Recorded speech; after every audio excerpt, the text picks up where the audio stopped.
Sí podemos, sí podemos. And hello. So we're live. Hi, I'm Mariana Diaz. I'm assuming you know me, but I'm Mariana Diaz. And I'm here today on episode 4 of Very Online People with my friend and colleague, Grecia Macías. Grecia is a Mexican lawyer, researcher, litigator, expert on surveillance, biometric, and all things internet. And we are planning on talking about biometric surveillance and surveillance of bodies today. And I will probably deviate from that into other places because it's my show and I cry if I want to. So welcome, Grecia. Thank you for joining me here today. Thanks for inviting me. So happy to talk all things related to our rant against biometrics and Which is basically like possible, half our lives. yeah, our lives basically, and possibly Taylor Swift. But we're It is. staying. I We're mean, still we will figuring find. it I out. think. I think we will find a way to tie it in. I'm Yeah, pretty sure we as will find a as way we to tie it do, in. as we do. Yeah. Yep, Everything makes sense at the end, and if it doesn't, it is not the end just yet. it's okay. It's Um, okay. Just flow with it.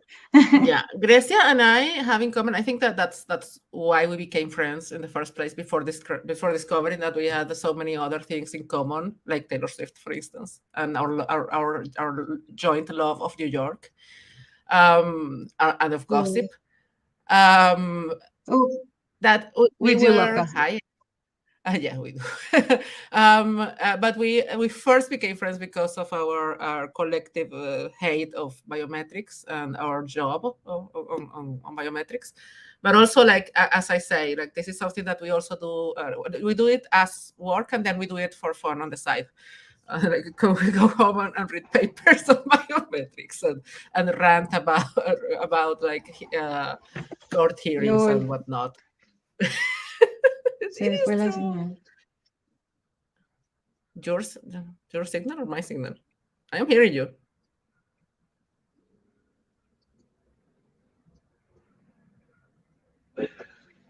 Are you there?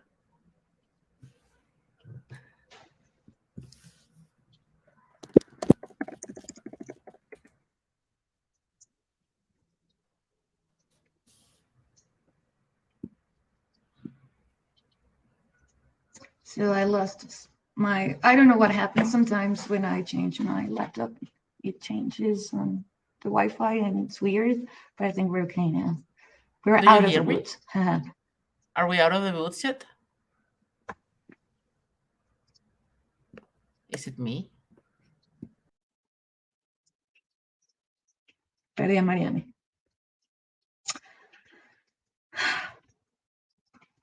Okay, so we're facing some, yeah. Is it me? Hi. Yeah. Was Hi. me? Oh, it wasn't you. It was me because I was listening to you like just fine. Okay, you I, were. I lost you for a bit and I was like, oh shit, what I'm supposed to do now? Like dance or.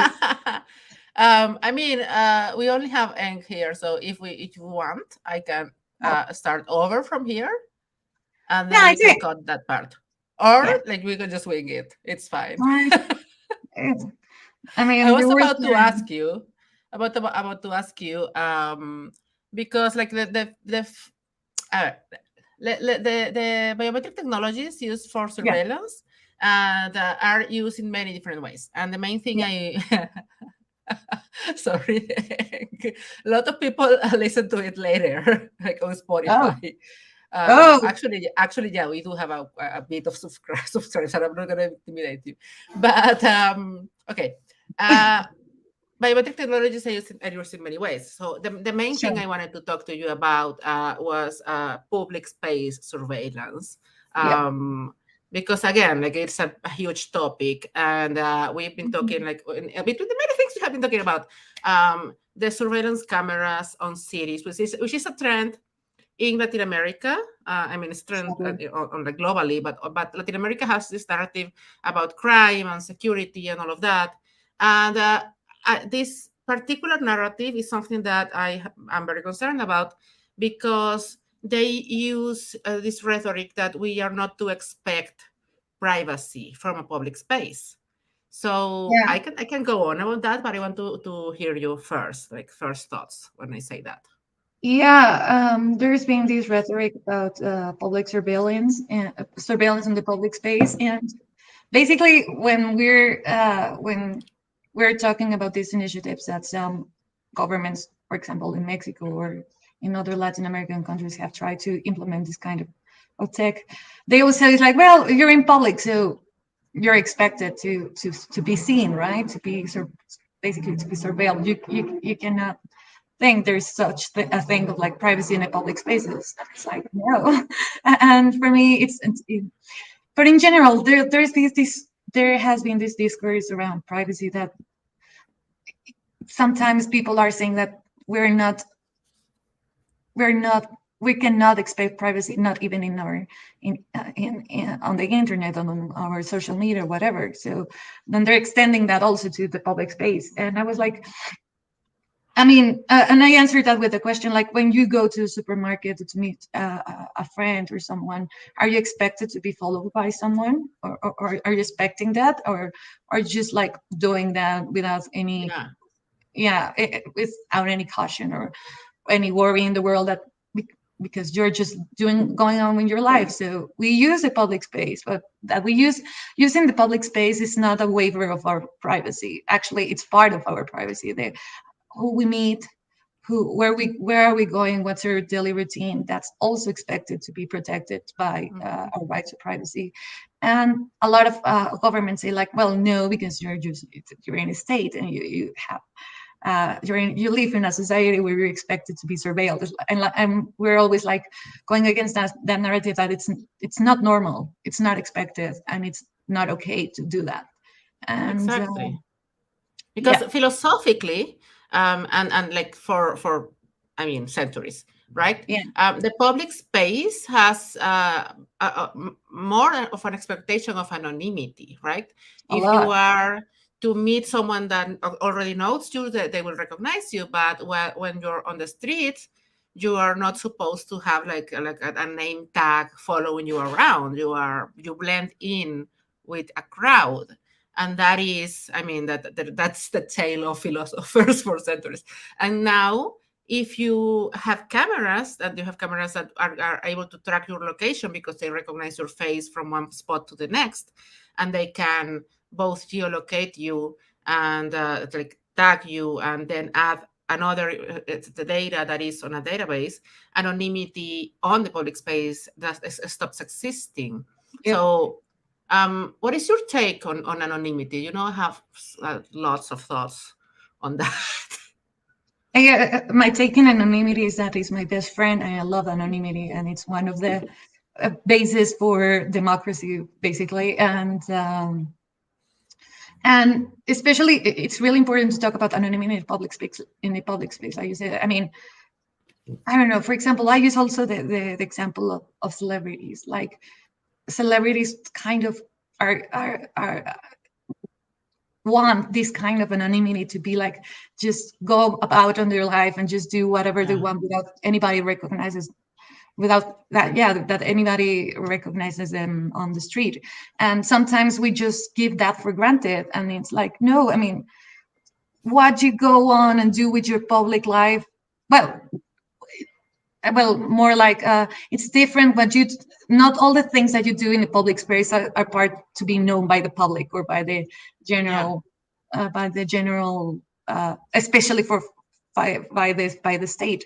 And that anonymity is really important for that in the public space. For example, if we're in, especially for vulnerable groups, for example, for what if if you're part of the LGBT community and you're going to uh, some places where all your community meets and your existence is being criminalized by the state, having this kind of cameras that takes the anonymity away, basically is giving these spaces, these safe spaces, away to the state that's trying to to to get rid of you, basically.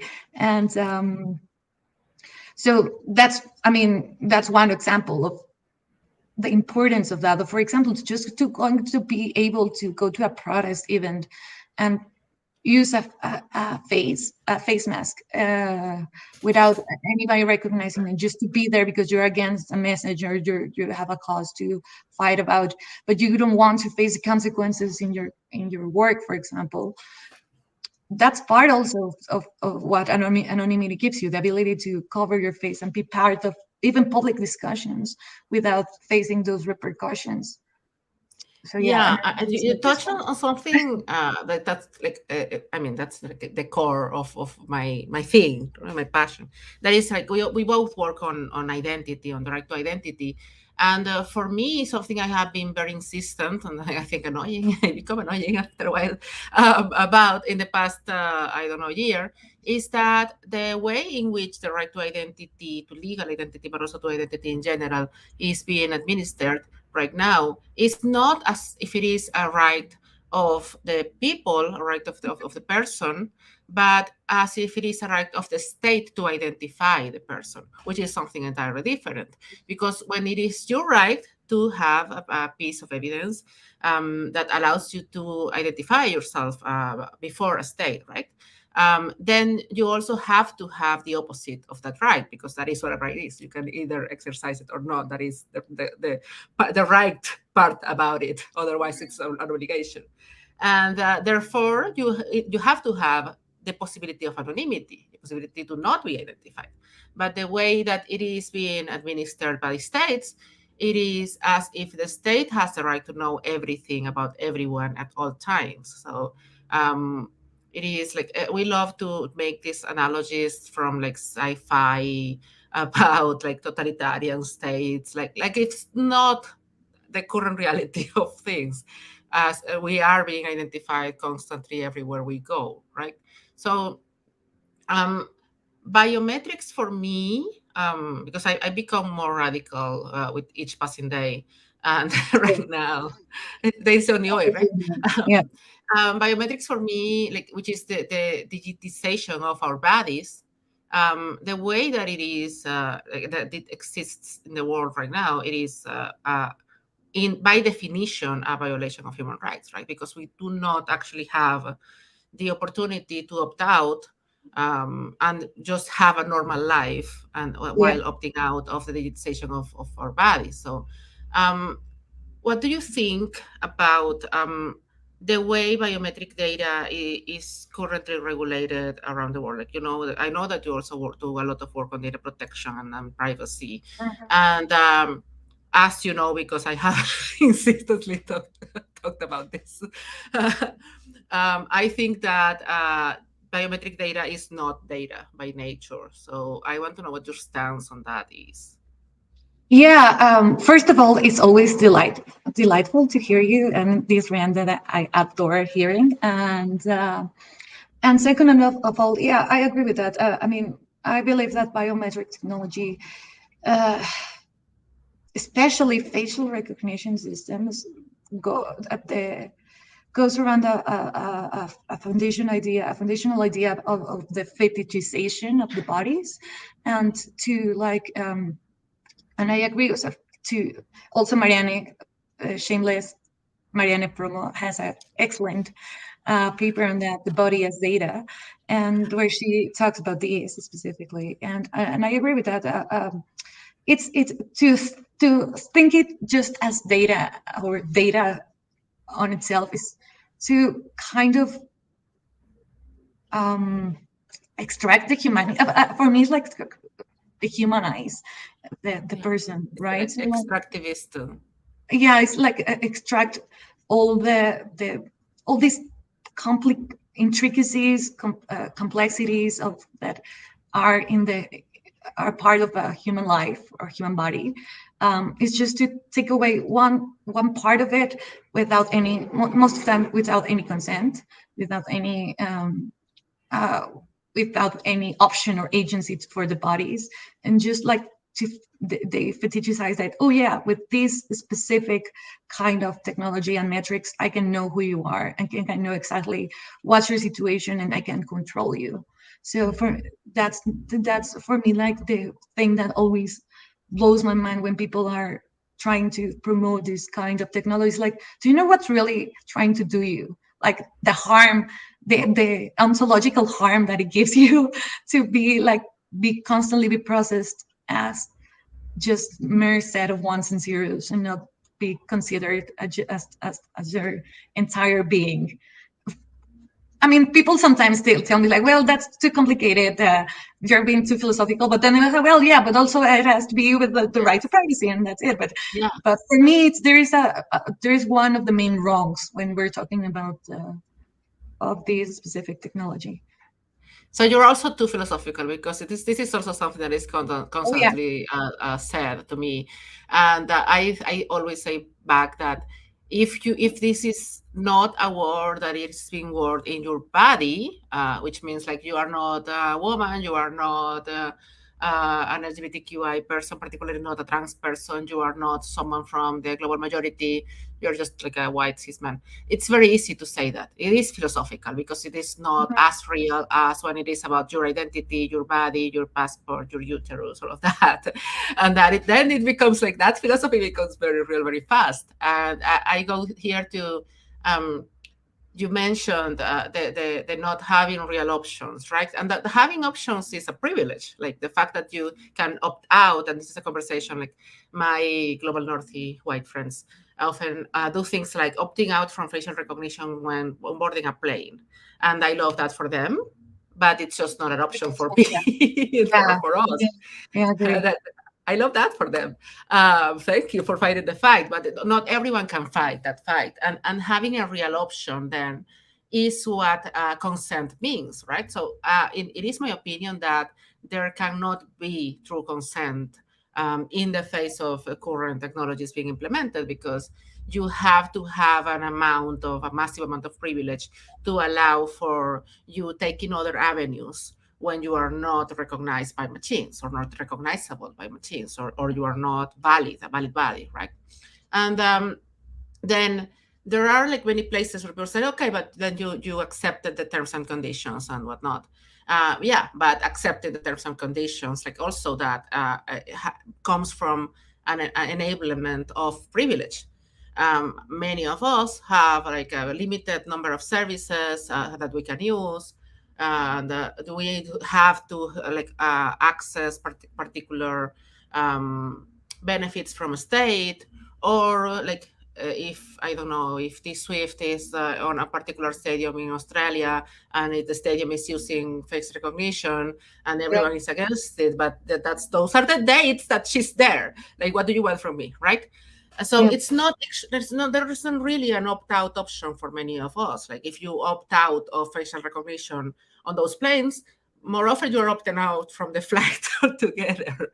Uh, so, what do you think of like that kind of activism? Because for Yeah. me, like, it is very valid, yes, but it can also be kind of virtue signally in the sense that yeah, you can do it because you're able to, and then if you blame others for not being able to do it, Yeah. then you're like basically get off your high horse.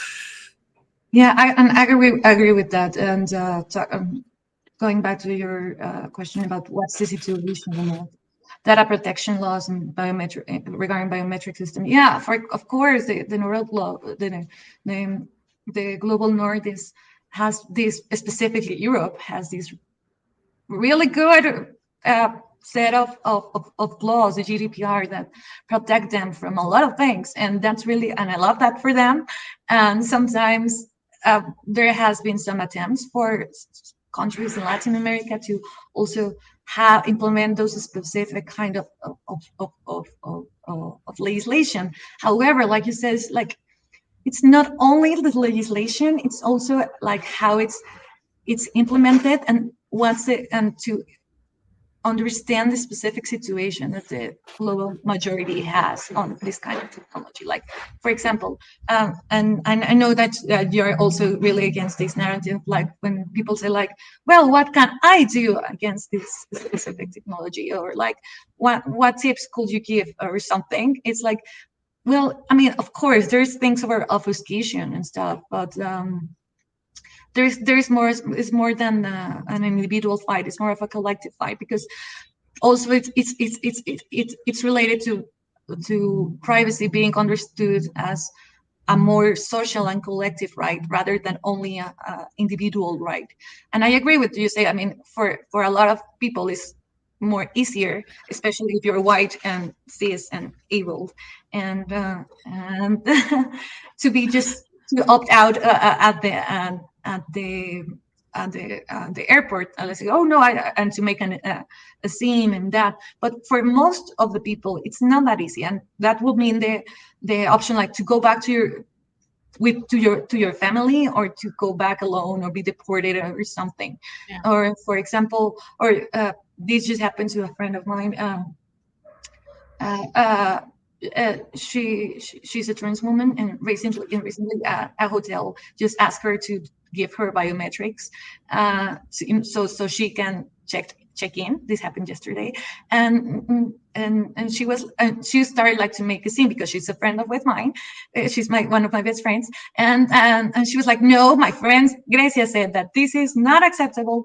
But then the people from the hotel like start to stir to her, and to like they threaten to call the police, and they started to be really violent. And she said like, well, I must just give it up because I really don't have that option to just put up a fight here, right? Is put up a fight for this, or going to jail, or sometimes jail, or whatever worst case scenario could happen, right? So Yeah. yeah, I mean, it's really nuanced, this kind of advocacy strategies that you can have when you're talking about biometric technologies.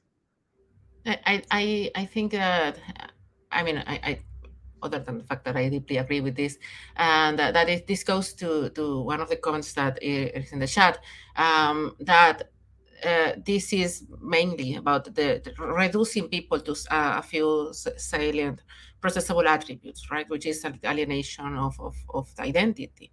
And in some cases, in a lot of cases, those attributes do not necessarily correspond to what this person considers to be their identity. If they exists in a place where there is no recognition to gender identity, for instance, they will Mhm. have to fit in a box that is not the box that they like necessarily.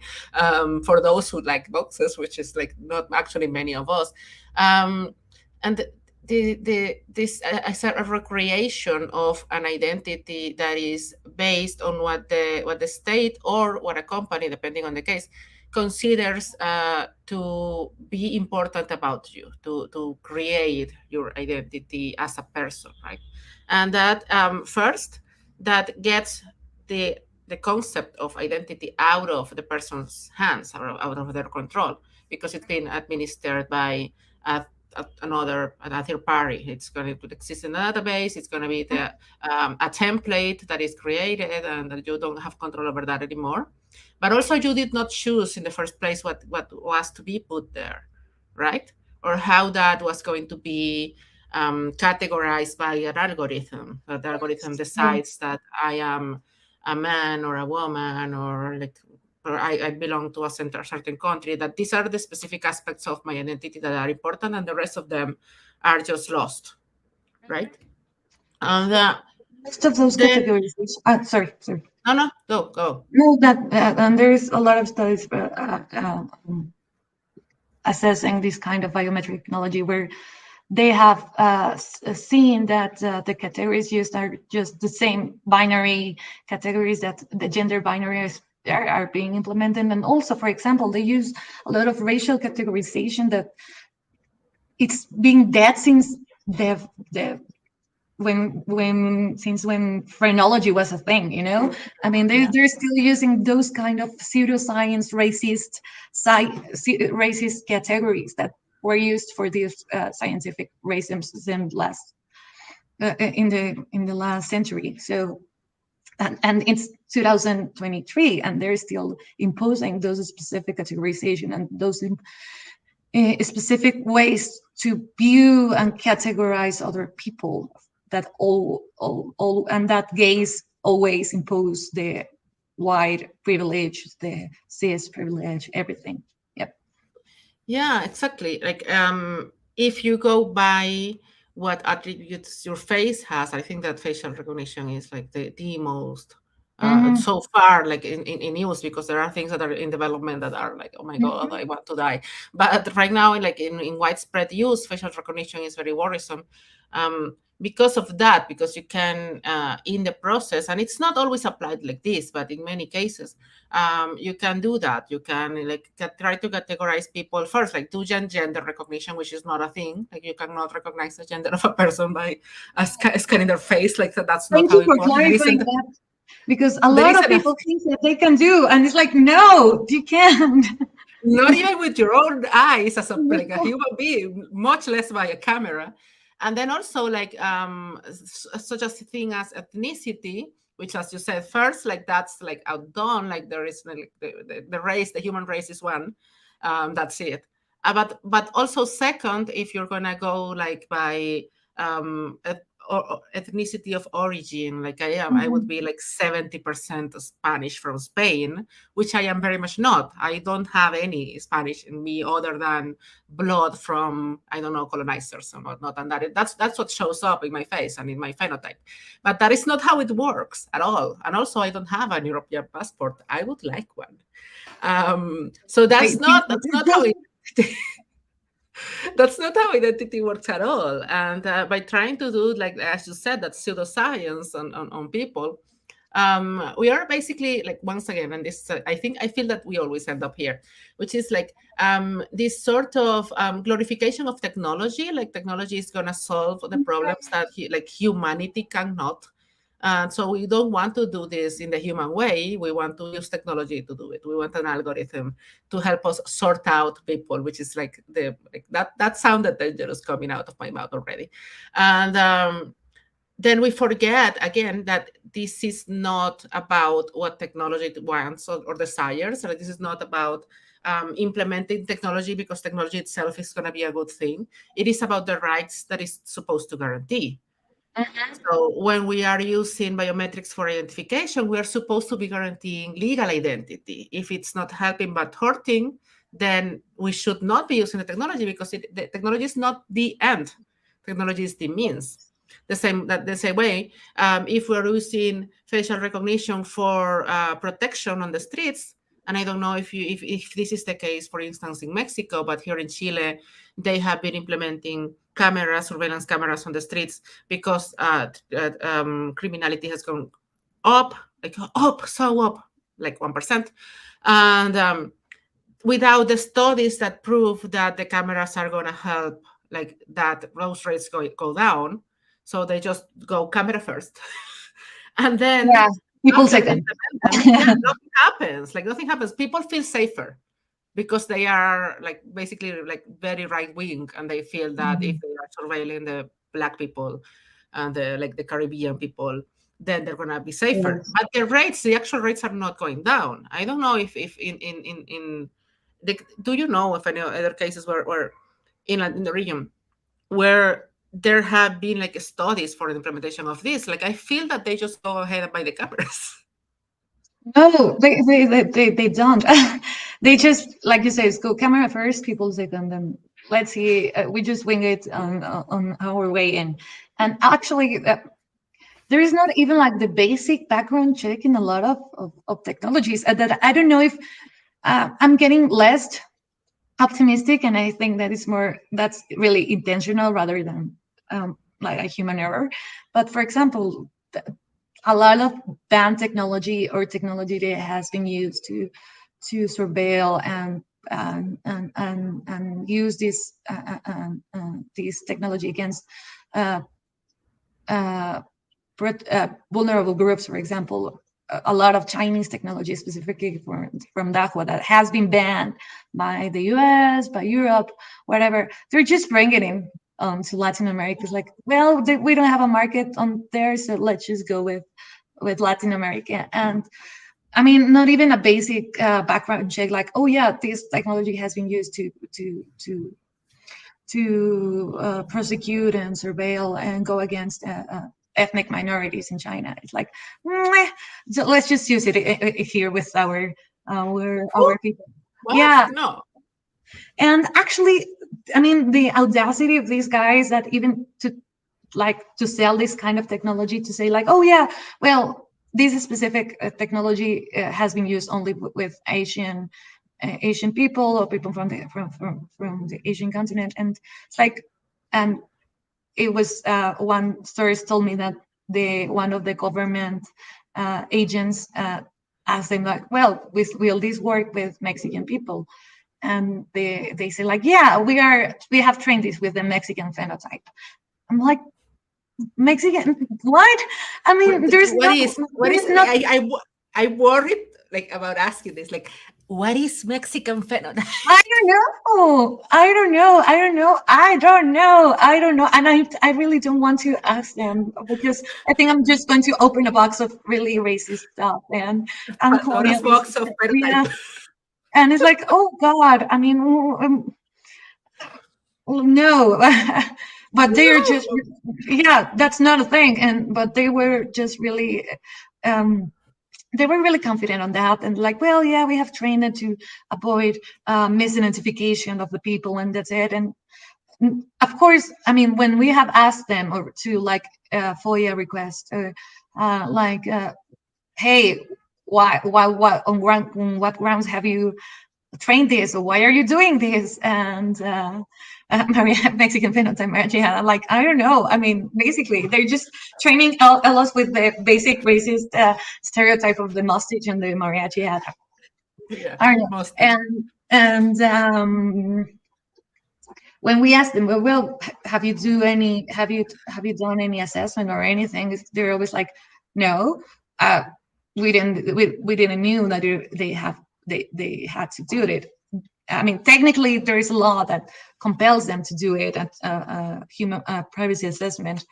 They always never do that, and yeah, that's why also we're fighting that because they just think, oh well, these are new toys that we can help, and also to get. I mean, electoral session is coming, electoral periods are coming, and so a lot of also electoral candidates have tried to promote this kind of technology as a way to promote a safer country, right? So um, I'm a bit relieved that when some of the electoral candidates, one electoral candidate proposed that, there was a lot of backlash, but he's still in for that. I mean, yeah, for me, for the people seeing like that the people were not rooting for that and say like, well, that's really dangerous for me. It's like a big win. It's like, yes, that for me is a good start. Uh, Absolutely is. yeah, I mean, the majority of people, there's always a lot of people that say like, well, what do you have to hide? Why? I mean, yeah, Blah, but blah, as long as it is not the majority, like I blah. feel that again here in Chile, Claxon, um, like people love surveillance and because they lean right wing, even if they don't feel that that they do. They love being like they have a sort of like a memory, like a badly memory of being under a dictatorship Yeah. and like I don't know what got in them from that felt good because I don't Mhm. understand.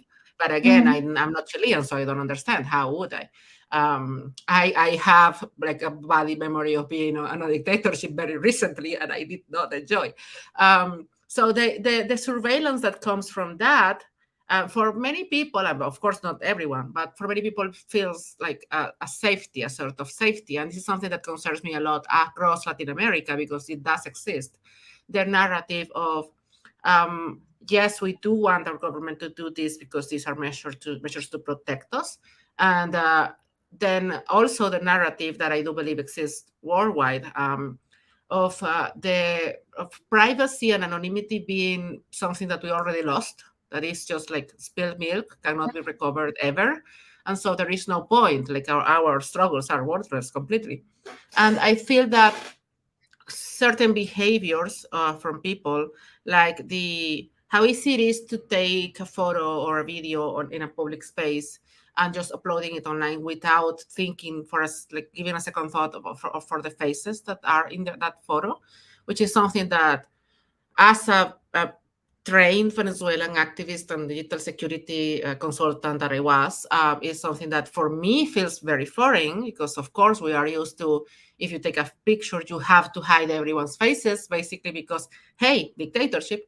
But for people who have different lived experiences, it doesn't seem to be something that even crosses their mind, right? You will take a photo at like a restaurant, at a concert, somewhere, and just post it, no matter what. And this kind of behavior where you kind of shame someone. Okay, this person on the subway is doing that and this and that, and they're just like laughing with their partner, but I find it funny, and you show their faces. And of course, it gets worse when it comes to celebrities, which you mentioned early, that it seems like celebrities are not to expect privacy at all because they are celebrities, which is something that I mean, I understand that they have a lower expectation of privacy, but it's not that like it doesn't exist at all.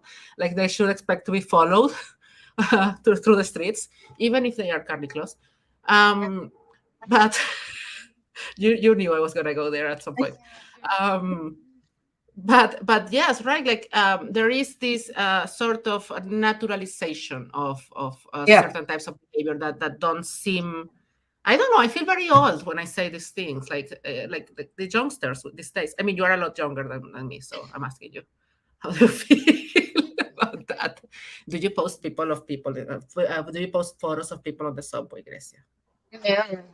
No, no, actually, that's on my contract, and I that I cannot do that. No, no, I mean, but recently with more of the a lot of feminist protests and so on, um, we've been trying to do. There've been some like awareness or talking about, well, when you're going to a protest, there's basic digital etiquette that you have to follow, because and it's not, I say etiquette, but for me it's like basic human decency. But okay, let's go with etiquette.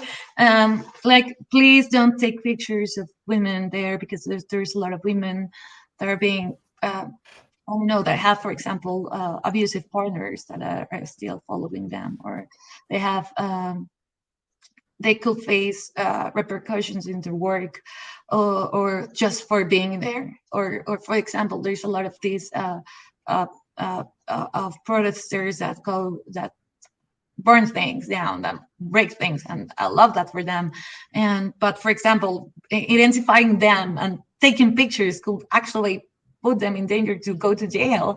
And so some things that we, I mean, because there was this trend with the youngsters or whatever, not only the youngster, a lot of white feminism there as well, to take pictures, like Instagram pictures, for do it for the gram at the protest. And there was some cases where while they were doing that, they were Yeah. capturing the faces of people that were also being surveilled, persecuted, and so on. So it was like, no, please be mindful of that. Not everyone just can be out and about on the street without any worry in the world, because that's a privilege for you right now. Everybody should do that, but sadly, this is not the case for a lot of the people. And yeah, like you said, the expectation of privacy also takes in consideration. I really like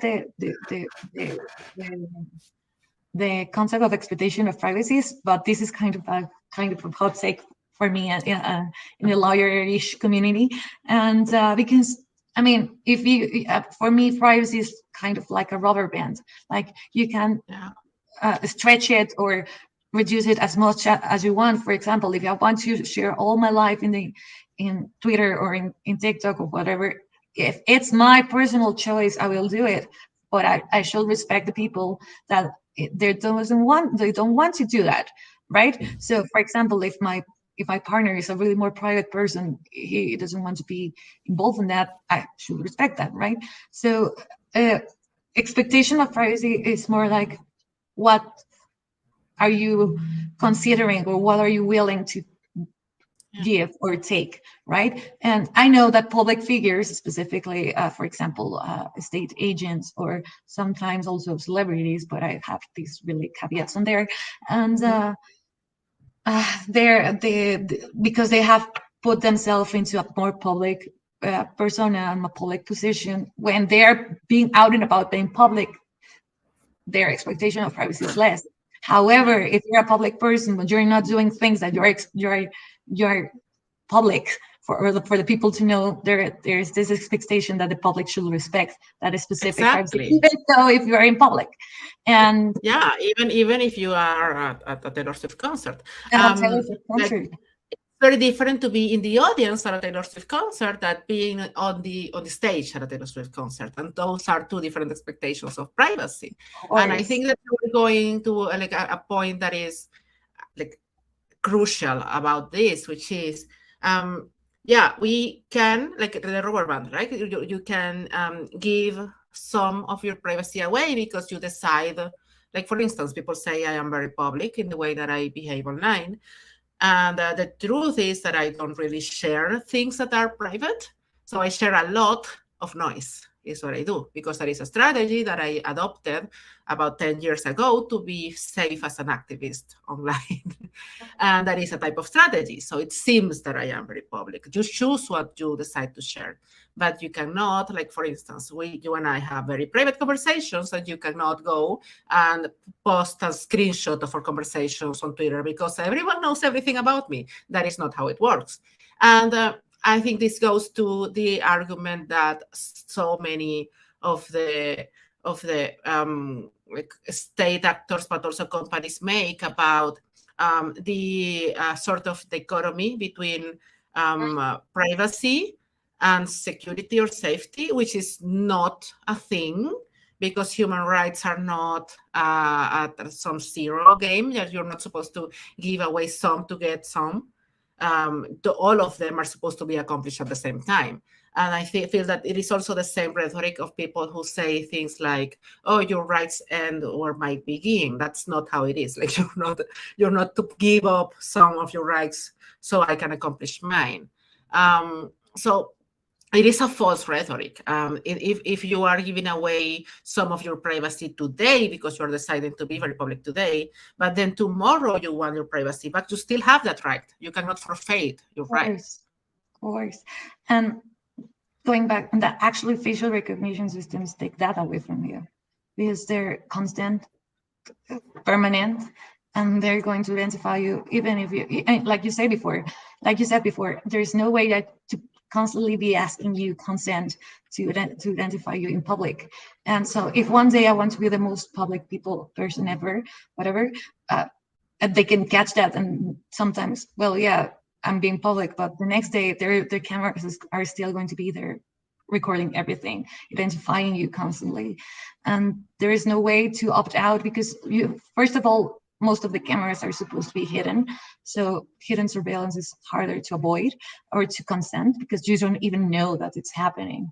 And yeah, like you said, like when we're talking about rights, most of the times when they say, well, yeah, this is for public security or public safety, like, but why? I mean, for me, the why is such an important question to do at first, because knowing the reasons behind that they have behind that, or the justification they have, you can assess if those justifications are being valid. For example, for me, it's a proportionality test, a strict scrutiny test. It's like, why are you going to do that? If why should I give my rights, my liberties, just for a mere expectation that maybe it's at some point somebody's going to do something bad? Because also we don't have any like serious research about the effectivity of these kind of surveillance cameras or biometric surveillance to reduce crime rates. I mean, Yeah. they just were still working with the panopticon and without any more evidence to back up those arguments. And then again, like what's the fundament of the panopticon? Mhm. Making everyone feel like they are surveilled, and that there are studies on the impact of that on freedom of expression. So Exactly. is that what we want for societies? Like, is that the type of society we want? There is a comment about the birthday paradox, which I find interesting, the comparison. about the massive application of facial recognition that can produce a sort of birthday paradox. If someone watching this or listening to this, like here or after or whatever, the birthday paradox is basically like the fact that if you gather a number large enough of people in a room, there is a increasing chance that they will share the same birthday. Like once you get to, I think, 60 or 70 people, the chances are like 99% that two of them will share the same birthday at least. So this is basically like the application of this is that people will share the same face, which first, like, I mean, let's start from like twins, right? Like that's already people who like from the get-go share the same face. But also like, yeah, in the world, like the variation of phenotypes, I mean, it's large. We are like a beautiful world filled with people, but enough for algorithms to be able to recognize. There is a rate of error that it has been proven over and over in the application of these technologies, that identifying someone for someone else, it is not uncommon enough to warrant the use of the technologies, because what you're doing, like there is like this how do you say, like the parable, it was like something that we studied in law school about what would you prefer to imprison one innocent people or to let a guilty one free, and the damage that you create by imprisoning someone that has not done anything. So misidentifying someone and just damaging their entire life, it is very high. And this is one of the main arguments against, for instance, uh, the capital penalty, right? Yeah. That sentence. So when we go to how the technology works, like I think this, I don't know if this is important, but I'm going to say it anyway. Like the basis of facial recognition specifically, because we have been talking about biometrics in general, but I think that we are both like honing in facial recognition. And this works from recognizing certain points of the face and starts from the notion of symmetry. So more asymmetric faces are harder to recognize. And this is how we have broken facial recognition in the past. It has like every generation, every iteration of facial recognition gets better at avoiding that, but also at things like, I don't know, not misidentifying Black people more than white people. Like it gets better at what they do. But still, they are based on things like the symmetry. So if someone, I don't know, is missing one eye, so that's already a rate of error, as it happens when someone loses their fingerprints and they cannot be scanned. So all older people are misidentified or not identified often. And then that creates, I think it's something that people don't think about, like an old person trying to get their fingerprint scanned at the bank or any such situation, and getting like not getting scanned, not getting recognized over and over for like 15 minutes. That is a super humiliating situation. It seems like it's not bad, like it's not out, it's super bad, but no, the damage is actually there. Of course. And also to say that the error rate cannot be eliminated completely. I mean, and I also want to emphasize that because that has also been an argument to promote a lot of technologies, like to say new facial recognition technologies and biometric identification technologies, like to say, oh, well, our databases are more diverse and we have to train it all. And so for us, it's going to be more easier to avoid that rate. First of all, the voter scenarios are just really a nightmare, basically, because so how can you have a more diverse database? You need to collect more data, and to collect more data enough to be able to have, without any mistake or whatever, because or try to avoid the less the less error possible, you have to have all the faces of the people in the world, and that is a surveillance nightmare. it's a dystopic scenario. So that's not an option.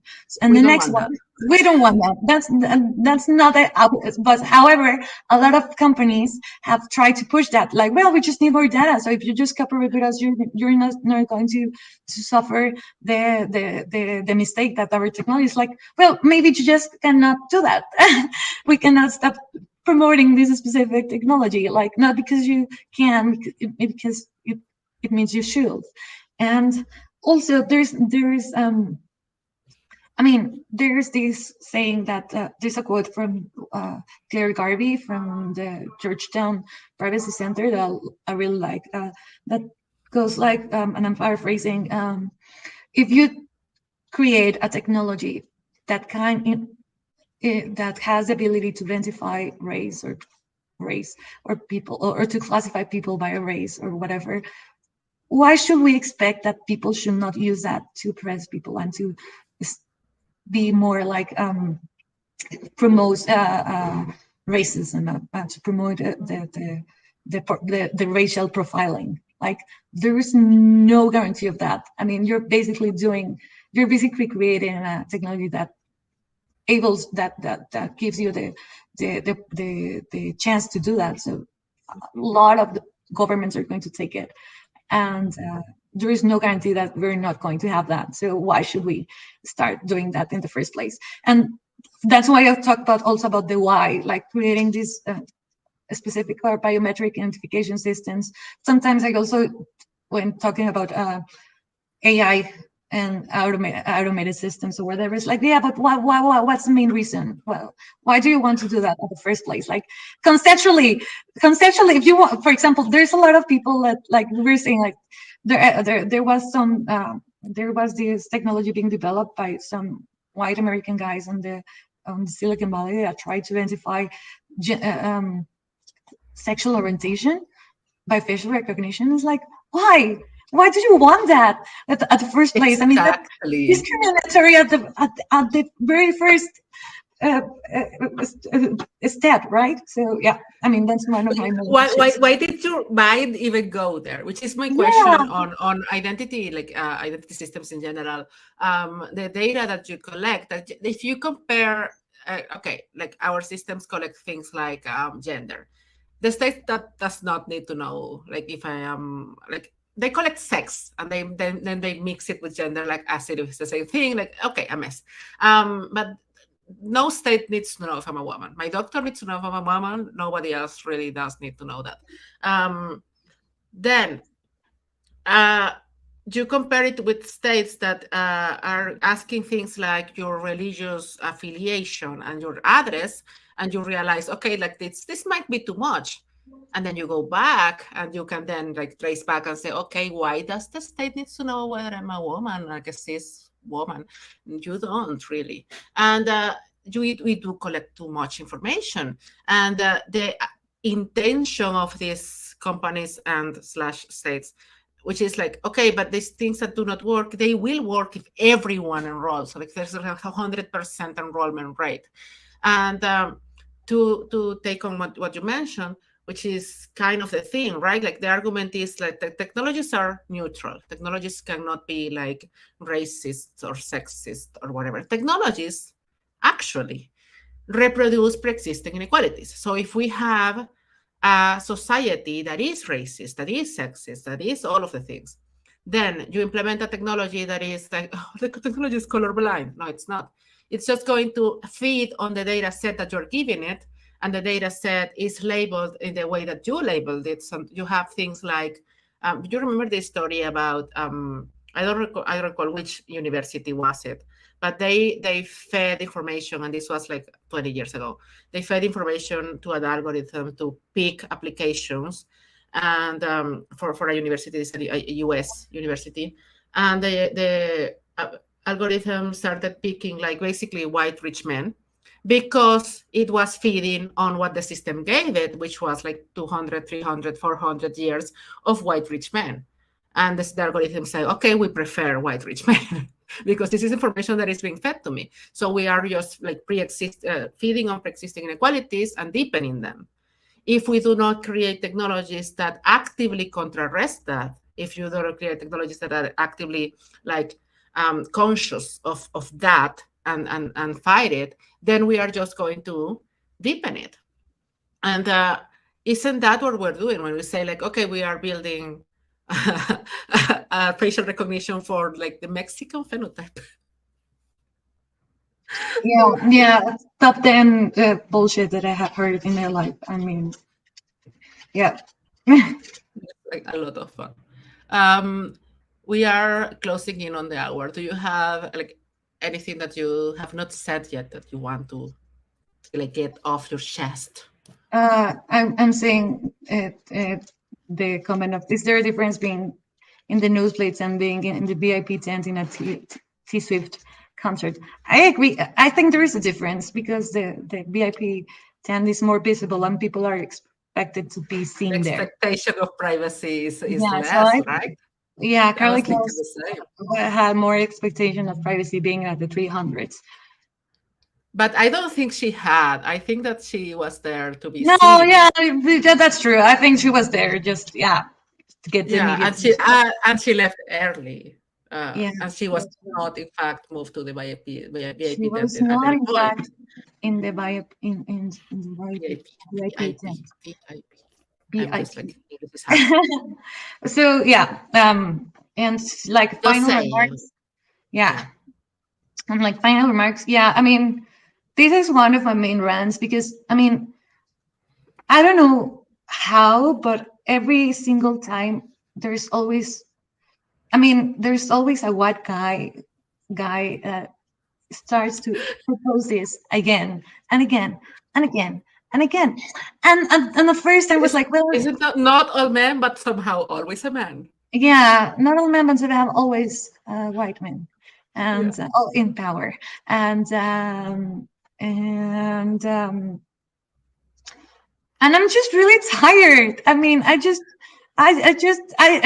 because this is like a that is this is my position. I'm really tired because I want to move like the conversation forward to like analyze some of the other things that are going on, like how can all of the things that can be done with technology be more propositive to talk about how to gain back our public spaces, everything. But somehow I'm still stuck at the basics that please Yeah. don't, this is stupid. And for me, this sometimes exhausting, but it's really necessary because I mean, right now I'm more I'm far beyond that point where I thought that they were just stupid. Me, I'm just well, they're stupid, but also they're evil. So of course, if they have a technology to that can enhance their power on their oppression and on vulnerable groups, they're going to use it. Of course, they're going to promote it because that's how power systems work, and they're still going to promote that. But still, like keeping like the conversation and to keep doing advocacy and that and also socializing what this technology does and what it most importantly what it doesn't do, at what cannot be accomplished with that, and what we are giving to the government for things that just cannot be accomplished on the first place.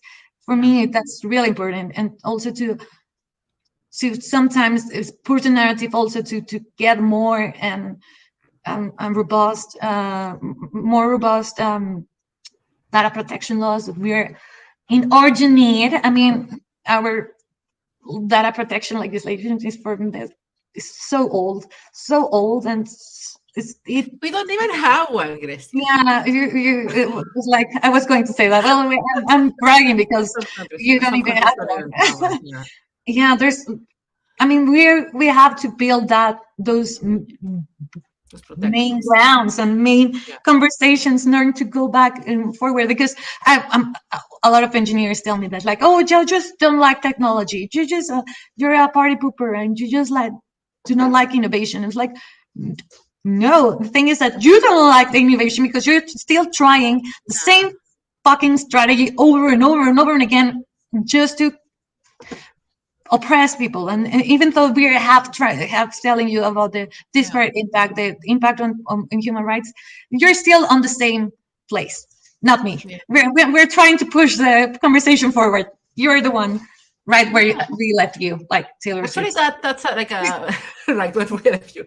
Um, like it's actually a very like common thing that we digital rights activists get told, that we are like we hate technology, and we're actually like you don't know us at all. Like we love technology. We are huge nerds. Love. And we are Yeah. trying to, I mean, we love people somehow. We were misogynistic people, but we we love people, we love human rights, but we also love technology, and we don't want it to become something evil, and we want it to like fulfill their potential. We saw technology as something that could be an enabler of society, for society to become something like much more than it was. And it's for people to have access to knowledge and education and culture, and it's something absolutely beautiful. And then we are seeing it become something entirely different, and we hate that. But it's out of that place of love, right? We are talking nerds. That is who we Yeah, are we're at heart. nerds. We're chronically online, for starters. We're chronically online. We love technology. Just we Yeah, want technology to serve people, not people serving technology. That's exactly. Yeah, we are like bottom line, very online people. yeah, a lot. Ah, we love puns. We love puns as well. Um, Thank you so much for joining me today, Thank you Grecia. for inviting me.